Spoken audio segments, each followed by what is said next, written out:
저는 40대 중반의 아줌마입니다. 몇 년 전 충격적인 일을 연속으로 당하면서 크게 낙담과 시리의 나날을 보냈는데 지금은 좀 괜찮아져서 사연에 글을 쓰게 되었습니다.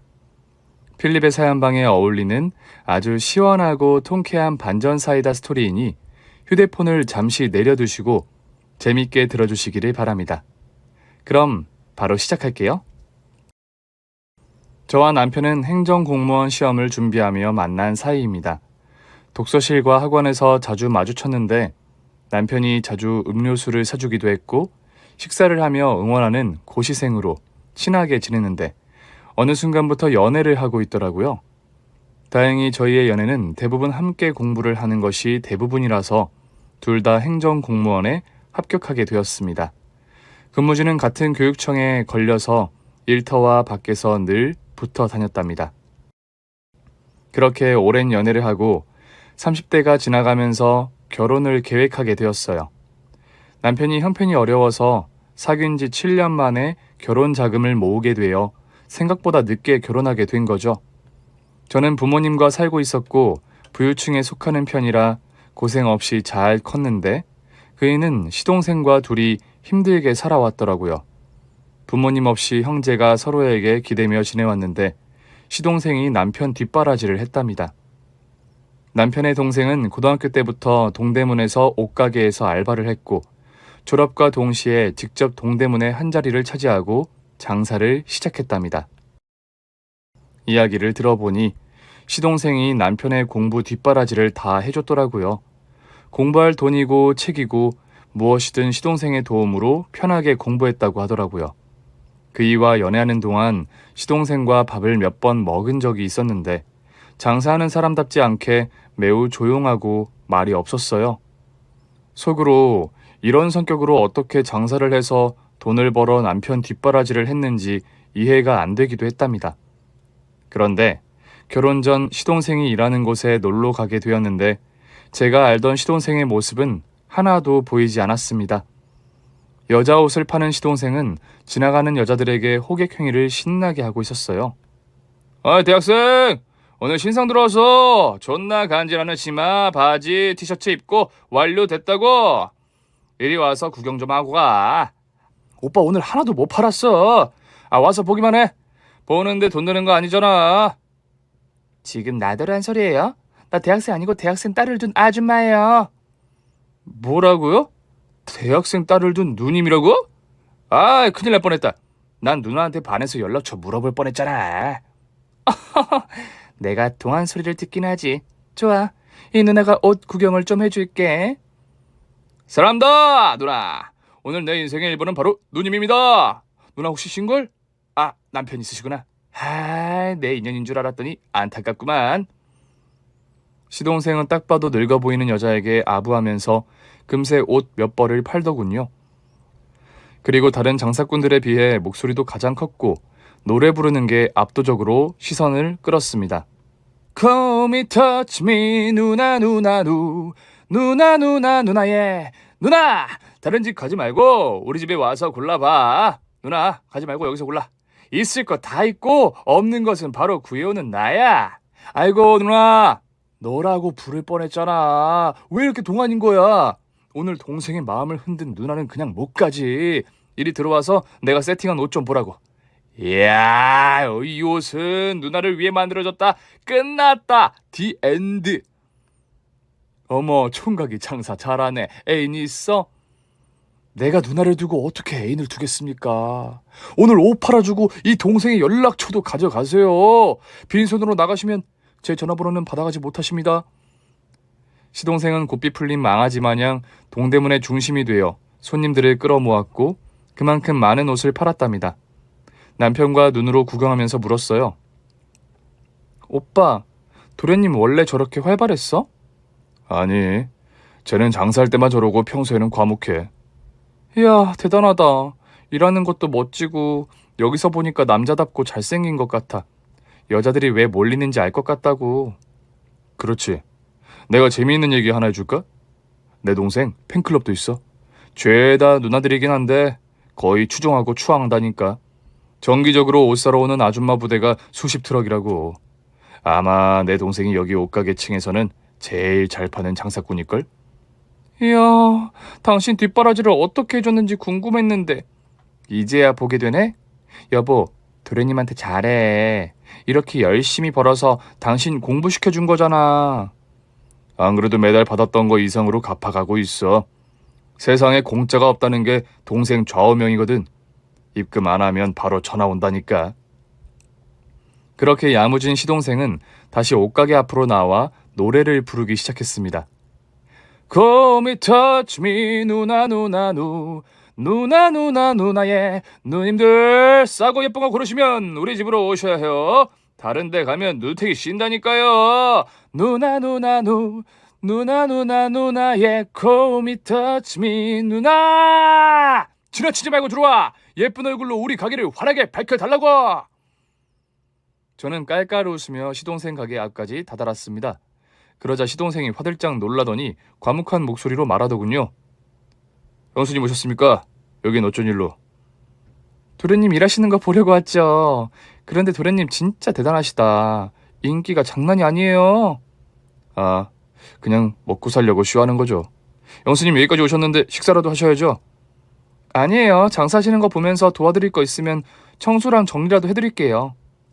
아이고 귀한 손님한테 어떻게 일을 시키겠습니까?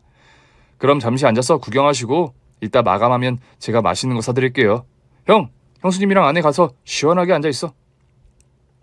그러더니 다시 가게 앞으로 나아가 큰 소리로 노래를 부르며 호객 행위를 하더군요.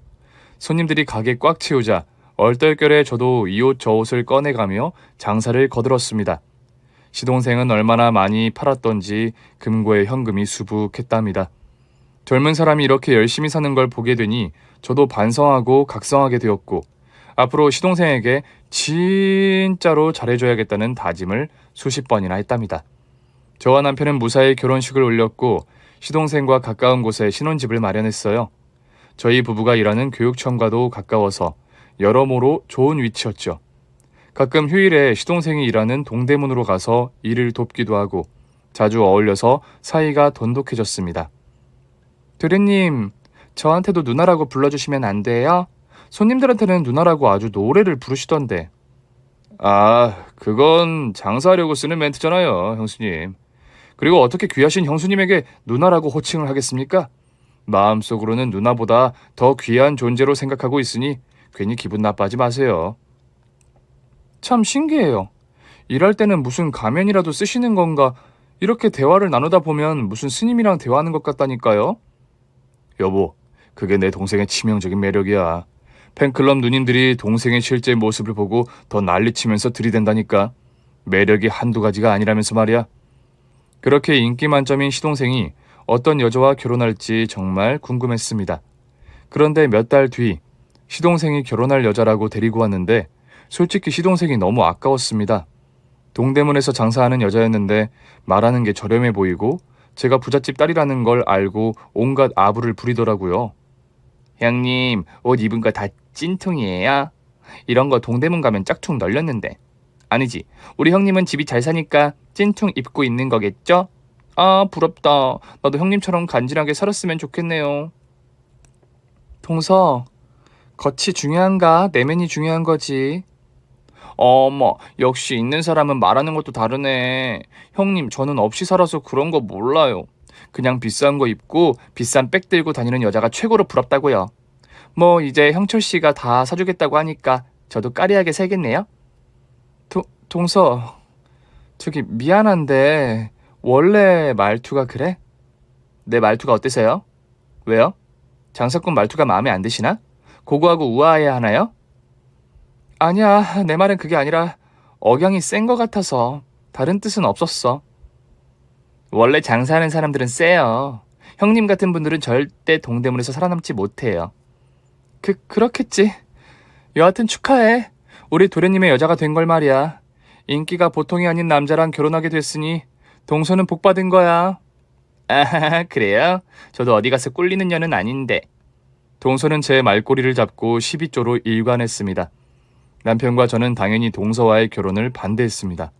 시동생에게 아직 늦지 않았으니 결혼은 참고 연애만 하라고 일렀죠. 하지만 이미 혼인신고를 했고 신혼집도 계약했다는 겁니다. 말릴 새가 없이 바로 일을 저질렀으니 하는 수 없이 동서를 한 식구로 받아들여야 했네요.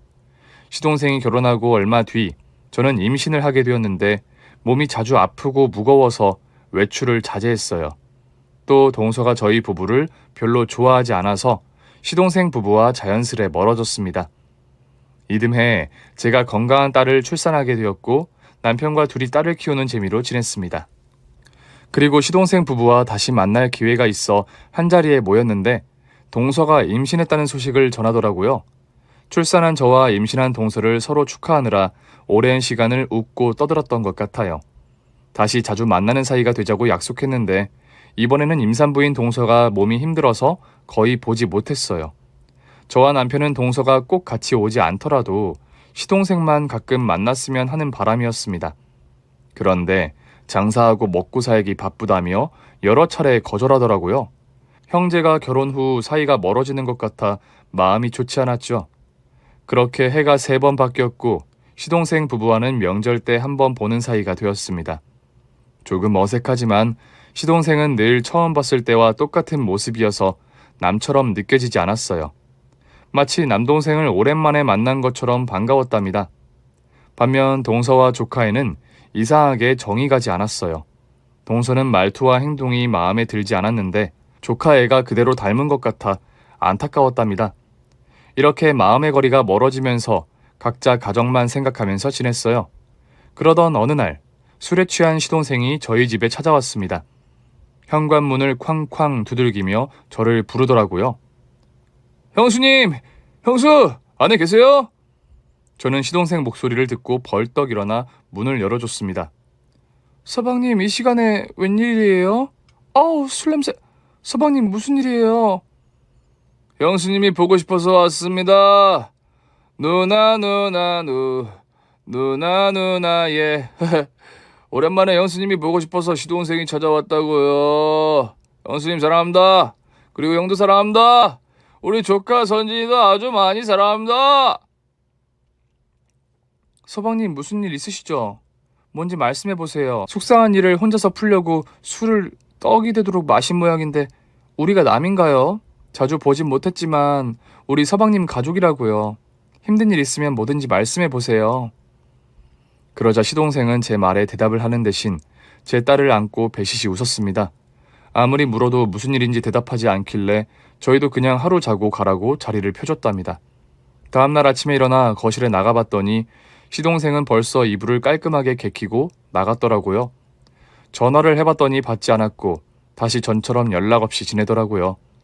그렇게 몇 달이 지나자 시동생에게 연락이 왔는데 동대문에서 하던 옷장사를 그만두고 지방으로 가서 일한다고 하더군요. 장사가 전처럼 잘 되지도 않고 성격에 맞지 않은 일을 하다 보니 회의감이 든다며 처자식을 두고 지방에 가서 동업자들과 함께 쇼핑센터를 짓고 크게 사업을 해볼 거라고 하더라고요. 저와 남편은 더 큰 도전을 한다는 것에 축하를 해주는 게 맞는 것 같아 지방에 가서 밥 굶지 말고 열심히 잘해보라고 응원했죠. 나중에 시간이 되면 내려가겠다는 약속도 했답니다. 그런데 시동생이 지방에 내려간 지 얼마 되지 않아 동생에게서 끔찍한 소식을 전해 듣게 되었습니다. 저에게 전화를 해 오열을 했는데 이야기를 들어보니 시동생이 등산을 갔다가 산에서 실종됐다는 겁니다. 동서가 주말에 시동생을 만나러 갔고 같이 등산을 했는데 언제부턴가 모습이 보이지 않아 전화를 했더니 핸드폰이 꺼져 있어 산속을 한참 동안 찾다가 신고를 했다네요. 저희는 이 연락을 받자마자 회사에 휴직을 내고 지방으로 내려갔고 경찰들이 수색 작업을 나갈 때 따라 나섰습니다. 산속 어딘가에 굴러 떨어져서 다쳤을 거라 생각하고 등산로가 아닌 곳을 샅샅이 뒤졌어요. 하지만 일주일 내내 수색 작업을 했는데도 시동생의 모습은 보이지 않았어요. CCTV로 산 입구에서 나가는 장면이 있는지 돌려봤지만 동서와 함께 산을 오르는 모습만 있을 뿐 나가는 장면은 어디에도 없었습니다. 경찰들도 하늘로 솟았는지 땅으로 꺼졌는지 미스테리한 실종이라면서 수색 작업을 한 달 넘게 이어갔어요. 많은 인력들이 산속을 이잡듯이 뒤져봤지만 시동생의 모습은 찾을 수 없었습니다. 결국 수색 작업을 그만하기로 하고 다른 가능성에 대한 수사를 하더라고요. 실족이 아니면 가출일 수도 있다며 생활 반응이 나오기만을 기다렸어요. 하지만 시동생의 통장과 카드 사용 흔적은 아예 없었고 목격자도 하나 없었습니다. 저희 부부는 서울에 올라와서 소식을 기다렸는데 실종 상태라는 말만 연신 들었습니다. 동서는 자기 남편이 사라졌으니 거의 실신 직전의 상태였고 자주 저희 집으로 와서 조카 애를 맡기고 시동생이 실종된 산으로 찾아갔어요. 온 식구가 시동생이 무사히 돌아오기만을 기다렸답니다. 남편은 걱정이 심해지다 보니 저와 함께 무속인을 찾아갔어요. 시동생이 죽었는지 살았는지 알고 싶은 마음에 점을 보러 갔답니다. 무당은 한참 동안 신들려서 온몸을 부르르 떨더니 시동생은 분명히 살아있다고 말했습니다. 저와 남편은 어디서 어떻게 살고 있는지 알아봐 달라고 했더니 무당은 그런 건 경찰들이 할 일이니 거기 가서 알아보라고 하더군요. 시동생이 왜 갑자기 사라졌는지, 자의로 사라진 건지 아니면 누군가의 공격을 받고 많은 사람들의 눈을 피해 없어졌는지 궁금해서 미칠 노릇이었습니다. 시간이 흐르면서 경찰은 사건을 더 이상 조사하지 않았고 동서도 지방에 내려가는 횟수가 줄어들다가 나중에는 아예 내려가지 않더라고요. 저희 부부도 다를 건 없었습니다. 육아와 회사를 다녀야 했으니 시동생이 실종된 건 안타깝지만 서울에서 일상을 바쁘게 보냈네요. 세월이 흘러 시동생이 실종된 지 5년이 되자 사망으로 간주해서 사망신고를 하게 되었습니다. 안타깝고 정말 슬픈 일이지만 시동생을 보내주고 말았어요. 동서와 이야기를 나눠 시동생이 없는 장례식을 치렀습니다.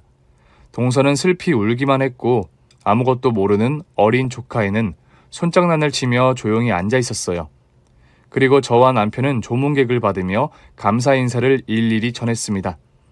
장례식을 끝내고 허공에 대고 시동생의 명복을 빌어주고 훌훌 털고 마음속에 묻고 돌아갔답니다. 시동생의 장례를 치르고 나자 동서가 변하기 시작했어요.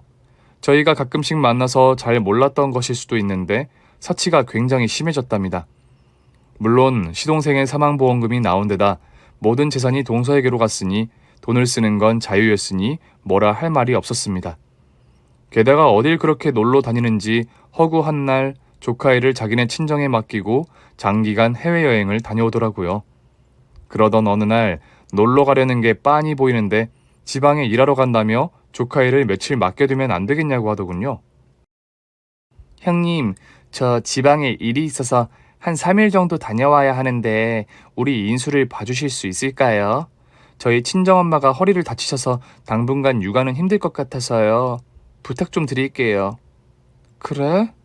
인수 보는 게 뭐 힘든 게 아니니 얼마든지 봐줄 수는 있지. 애가 온순하고 착해서 내 손이 많이 가지도 않잖아. 그런데 동서 요즘 연애해? 얼굴이 많이 핀 것 같네? 어머, 아니에요, 형님. 아무렴 제가 남편 장례를 치른 지 얼마 안 돼서 남자를 사귀겠어요? 난 그런 뜻으로 한 말이 아니야. 서방님이 실종된 지 5년이나 됐는데 혼자 살기에는 동서가 아깝잖아. 그래서 연애를 하는 거면 응원해 주려고 한 말이야. 아, 그러셨구나.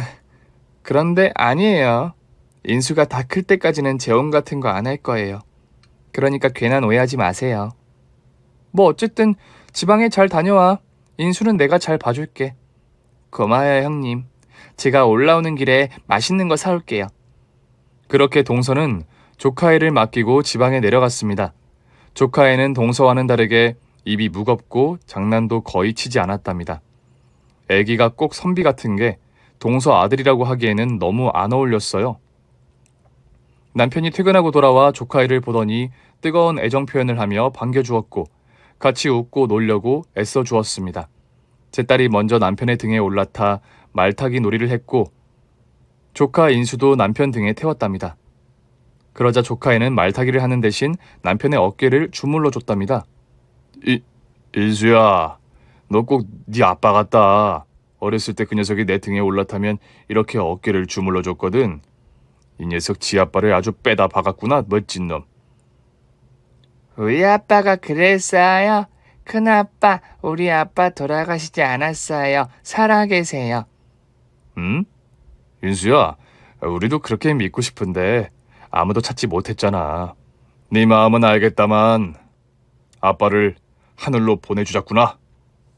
그러자 조카애가 목소리를 높이더니 엉엉 울기 시작했어요.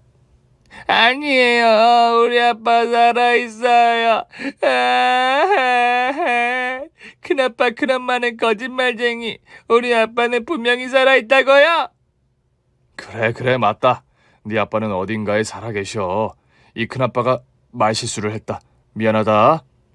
그이가 사과를 했는데도 조카애는 울음을 그치지 않았습니다.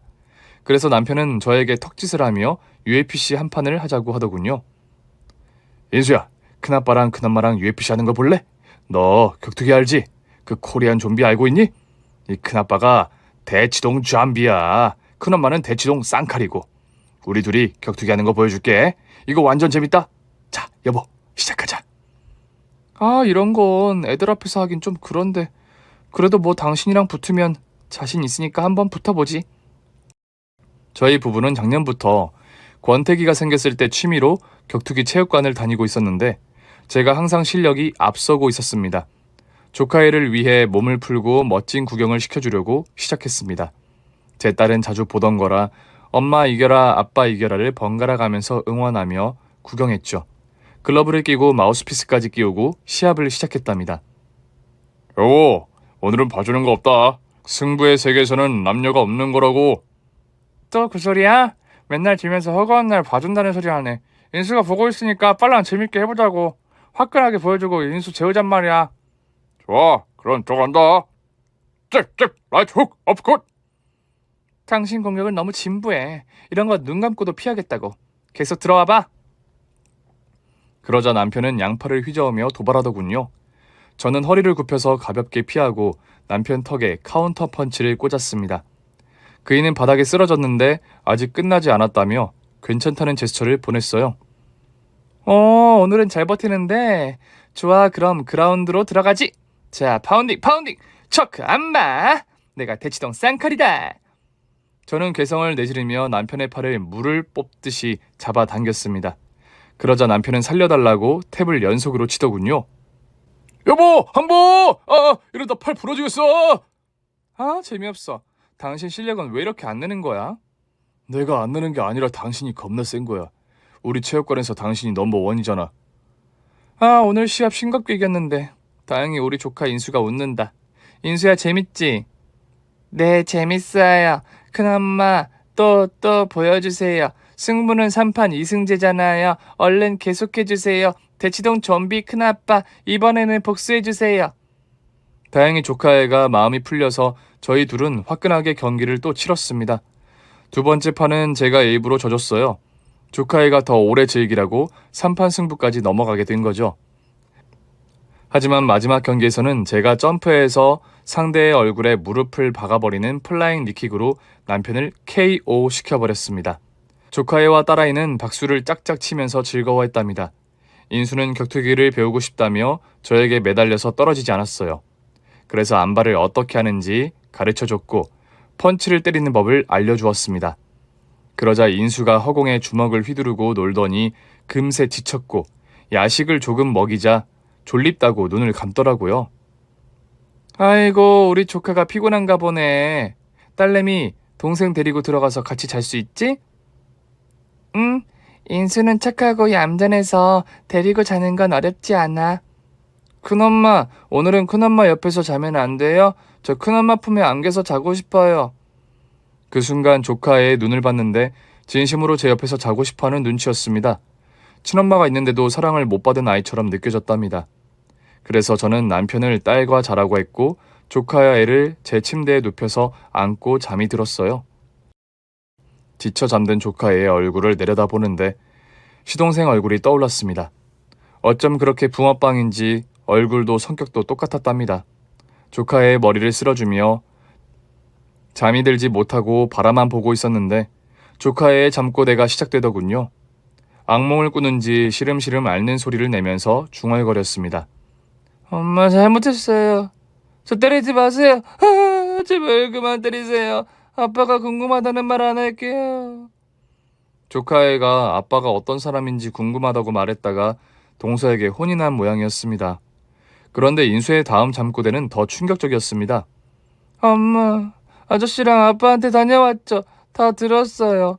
우리 아빠 살아있는 거 맞죠? 엄마랑 아저씨가 숨바꼭질하면서 숨겨놨다고 했잖아요. 다 들었단 말이에요. 아빠, 우리 아빠 보고 싶어요. 기억나진 않지만 난 아빠가 보고 싶단 말이에요. 아저씨랑 엄마가 아빠를 숨겨두고 있는 거 다 알아요. 잠꼬대라고 하기에는 너무 자세하게 표현했습니다.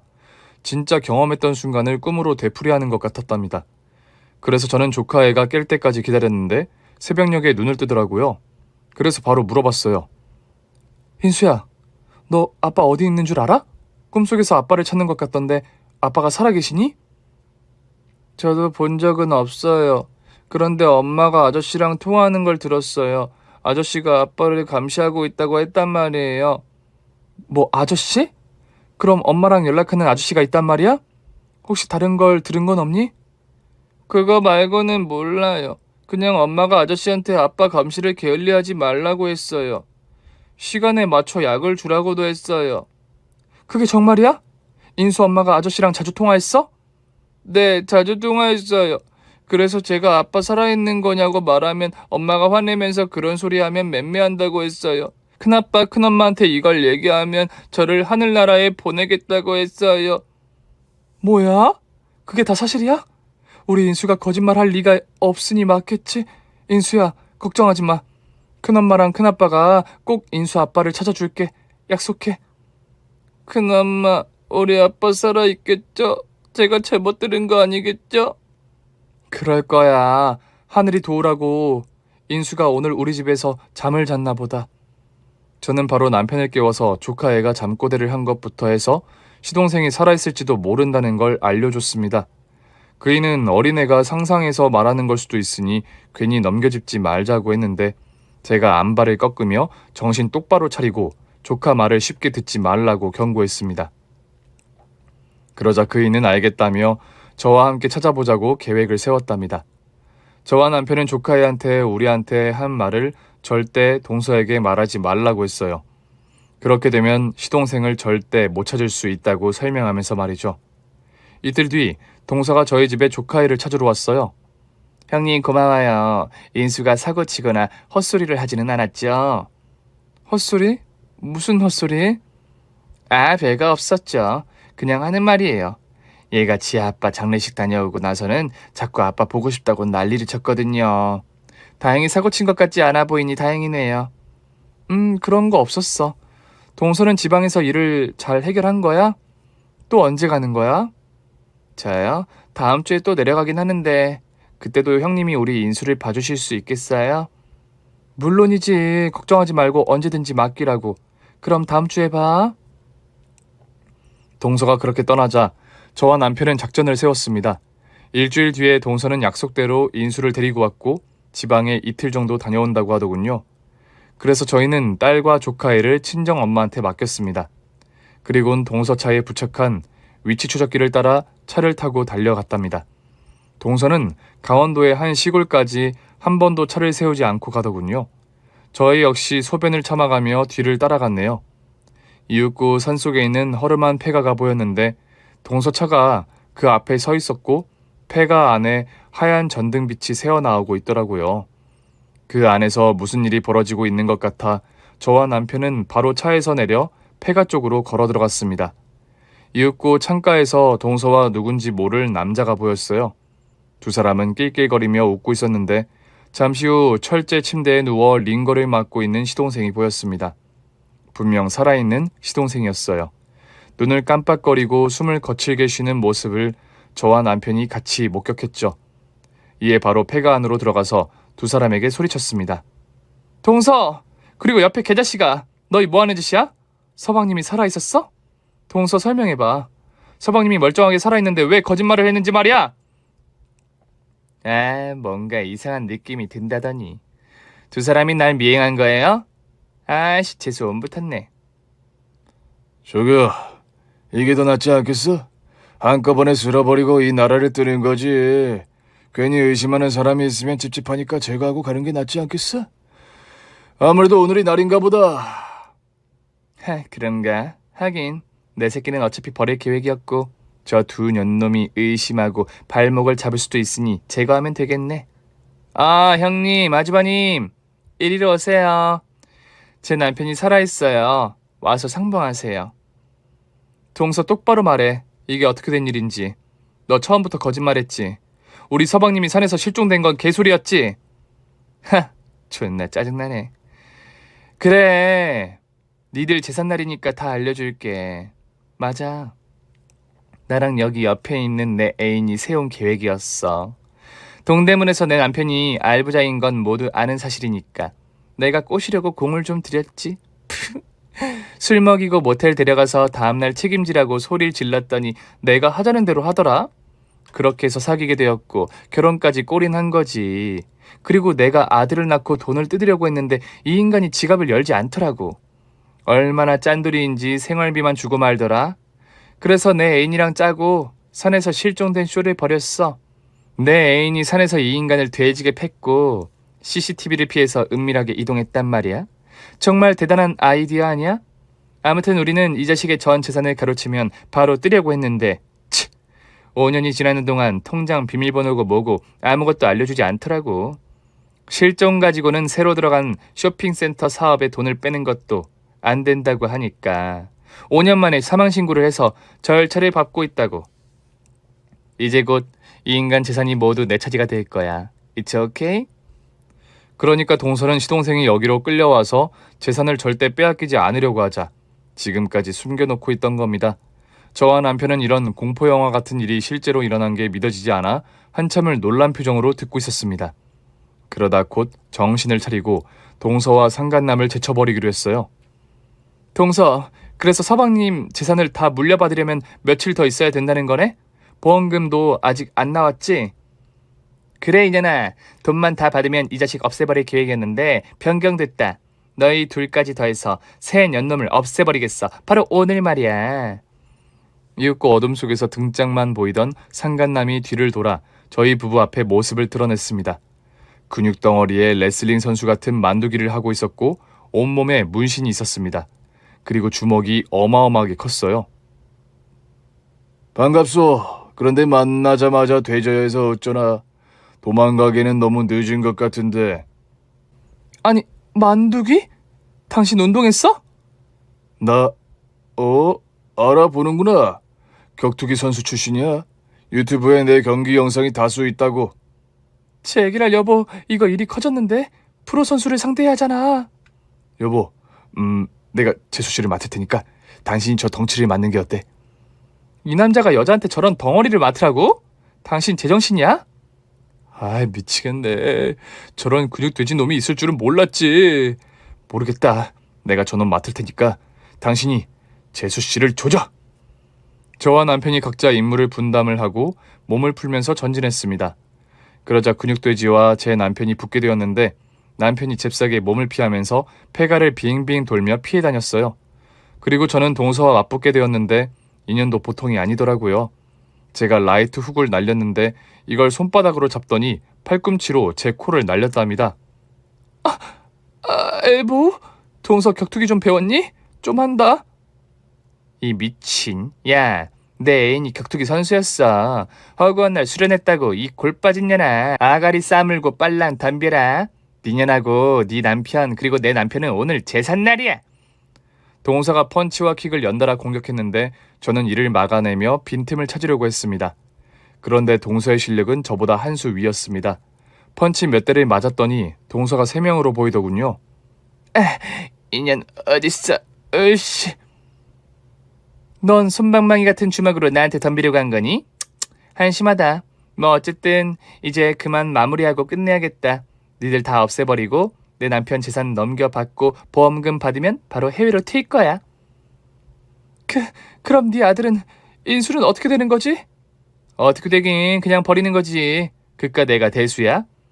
이거 진짜 씨앙년이네. 내가 오늘 엄마가 뭔지 가르쳐주마. 들어와. 그래, 이제 편하게 자빠져 기절하게 해줄게. 들어간다. 플랭 니킥. 동서가 공중으로 몸을 띄우고 무릎으로 제 얼굴을 찍으려고 하자 저도 똑같이 공중으로 몸을 날리며 구둣발을 동서 주둥이에 쑤셔 넣었습니다. 빠지직 소리가 나며 동서의 강냉이가 몽땅 털려서 바닥에 또르르 떨어졌답니다. 동서는 입에서 피를 흘리며 앓는 소리를 내다가 이내 쓰러져 기절했어요. 그리고 남편이 싸우는 광경을 보고 있는데 그이는 근육돼지에게 깔려 누워서 파운딩을 맞고 있더군요. 조금만 더 맞으면 진짜 초상칠일 것 같았습니다. 저는 곧장 달려가서 상간남의 후두부를 구둣발로 갈겼어요. 충격이 있었는지 잠시 비틀대던 상간남은 뒤를 돌아 저를 공격하려고 일어섰습니다. 이런 우라질, 이년이 뒤통수를 때려. 야, 너도 맞아봐. 이게 얼마나 아픈지 내가 그대로 돌려줄게. 아이씨, 근육돼지는 왜 이렇게 튼튼한 거야? 에이, 모르겠다. 덤벼봐, 이 돼지 새끼야. 그러자 상간남은 저에게 주먹을 세게 휘둘렀는데 옆으로 살짝 비켰더니 낡은 나무 문이 산산조각 나더군요. 그걸 맞으면 진짜 저 세상 가겠다 싶어서 아주 신중하게 공격을 하기로 했어요. 계속 피해 다니면서 상간남이 지칠 때까지 기다려봤는데 뭘 처먹고 운동했는지 한참을 돌고 돌아도 쌩쌩하더군요. 그래서 전 정말 유치한 공격을 한 방 꽂아주기로 결정했습니다. 서방님 일어나셨어요? 제 말에 상간남이 뒤를 돌자 바로 팔꿈치로 놈의 면상을 후렸는데 조금의 미동도 없었습니다. 뭐야? 안 아파? 내 엘보우가 체육관에서는 나름 유명한데? 이년 이거 귀엽네. 구라치면서 공격까지 하고 말이야. 이제 재미 보는 거 그만해야겠다. 자, 간다. 라이트 훅! 저는 몸을 숙여서 로블로, 그러니까 낭심을 구둣발로 걷어차버렸습니다. 상간남은 거길 부여잡고 울부짖더니 쌍욕을 하며 달려들더군요. 그런데 타격이 있어서 그런지 동작이 느려졌습니다. 이에 저는 남편에게 외쳤습니다. 여보, 정신 차려. 우리 체육관에서 같이 배운 거 있지? 그거 해보자. 그거면 저 자식을 끝낼 수도 있겠다. 그럼 가보자. 하나, 둘, 셋! 저와 남편은 상간남의 양옆으로 움직였어요. 그러자 바로 저희 둘에게 주먹을 뻗었는데 바로 남편과 제가 그놈의 팔을 잡고 점프해서 다리를 그놈의 목에 걸었어요. 바로 플라잉 암바라는 기술이었죠. 상대가 서 있을 때 주먹이 들어오면 그걸 반격기로 잡아서 팔을 뽑아버리는 겁니다. 저와 남편은 상간남 팔에 매달려 소리를 지르며 발광했습니다. 이야, 뽑혀라! 이 덩어리 새끼야, 니놈 팔은 오늘부로 끝이다! 상간남은 양팔을 흔들면서 빠져나오려고 했지만 저희가 아주 꽉 붙잡고 팔을 꺾고 있었기 때문에 기운이 빠져서 무릎을 꿇고 주저앉더군요. 이에 저와 남편은 끝까지 그놈 팔을 잡아당겨서 팔을 분질러 버렸습니다. 으아, 내 팔! 으아, 움직이지 않아! 으아, 존나 아파! 양팔을 못 움직이는 상간남 앞에 선 저는 양 주먹에 힘을 주고 난타전을 시작했습니다. 아다다다다다다다다다다! 으아, 퀵! 결국 상간남도 바닥에 쓰러져서 깊은 잠에 들었습니다. 저와 남편은 시동생에게 다가가 팔에 꽂혀있는 바늘을 빼고 얼굴에 뺨을 연신 날렸어요. 하지만 시동생의 의식은 쉽게 돌아오지 않았습니다. 이윽고 구급대가 먼저 도착해서 시동생을 차에 태워서 데려갔고 뒤이어 도착한 형사들은 동서와 상간남을 들쳐업고 경찰차에 태우고 떠났습니다. 저와 남편은 먼저 병원으로 가서 시동생이 깨어나길 기다렸답니다. 이튿날 정신을 차린 시동생은 저와 남편을 알아보더군요. 형수님, 이거 꿈 아니죠? 서방님, 너무 늦게 찾아서 죄송해요. 너 괜찮은 거냐? 이제 정신이 들어? 네, 저 괜찮은 것 같아요. 그 두 년놈이 나한테 먹을 걸 먹이고 잠재우는 약을 먹였어요. 무슨 성분인지는 모르겠지만 몸에 힘이 들어가지 않아 도망갈 수가 없었어.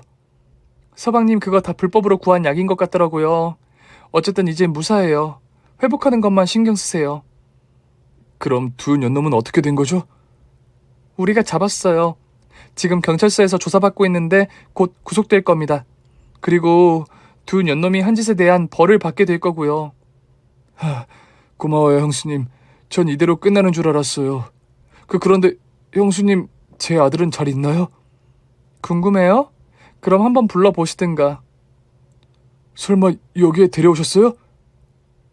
이수야! 그 순간 저희 친정엄마가 딸과 조카애를 데리고 들어오셨습니다. 조카애는 시동생을 보자마자 달려가서 안기더군요. 갓난아기 때 보고 처음 보는 건데 자기 친부인 걸 느낄 수 있었나 봅니다. 두 부자는 부둥켜 안고 엄청나게 울었어요. 그렇게 감동적인 장면은 제 인생을 통틀어 최고였습니다. 그래도 시동생과 조카가 앞으로 잘 지낼 수 있을 것 같아 걱정을 덜었습니다. 한편 동서와 상간남은 재판을 받게 되었고 아주 큰 죄로 오랜 세월을 감옥에서 보내게 되었답니다.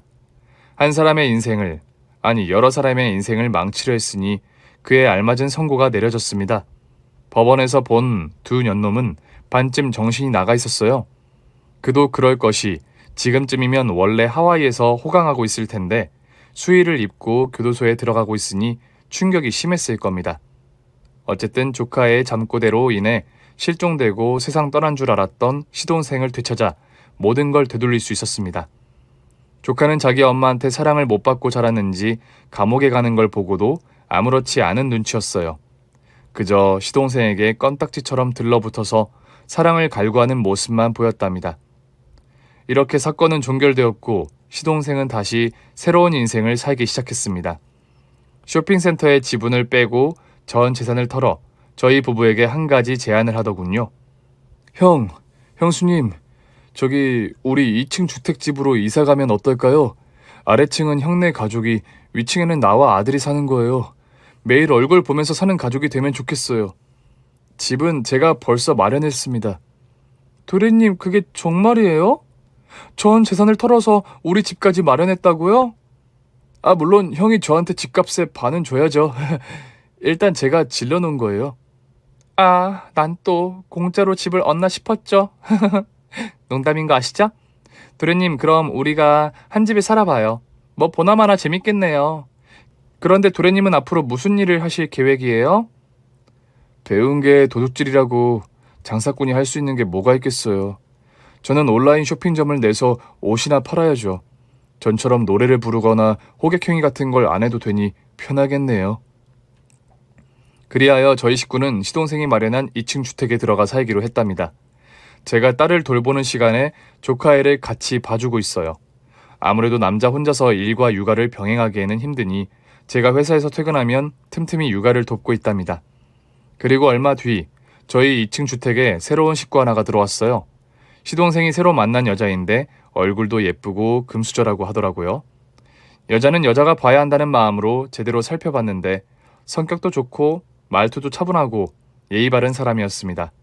직업이 의사라고 해서 조금 많이 놀라긴 했지만 시동생의 착한 내면을 생각하면 의사와 연결이 안 될 것도 없다는 생각이었네요. 그래서 지금은 아래층 저희 세 식구와 위층 시동생 식구 세 식구가 살고 있답니다. 일주일에 2번은 저녁을 같이 먹고 있고 부부가 둘만의 시간을 보내고 싶으면 애들을 위아래로 보내고 있답니다. 그건 참 좋더라고요. 제 시동생과 미친 동서의 사연의 끝이 행복한 결말이어서 정말 다행이네요. 만약 아무것도 모르고 지나갔더라면 상상도 하기 싫은 일이 벌어졌을 겁니다. 다시 한번 용기를 내준 꼬마 조카 애한테 고마움을 전하고 싶네요. 그럼 저는 여기서 인사드리겠습니다. 여러분 끝까지 들어주셔서 감사합니다. 안녕히 계세요. 오늘 준비한 사연은 여기까지입니다. 재미있게 들으셨다면 구독과 좋아요, 알림 설정까지 눌러주세요. 그럼 저는 다음 사연으로 찾아뵐게요. 오늘도 건강하고 행복하세요.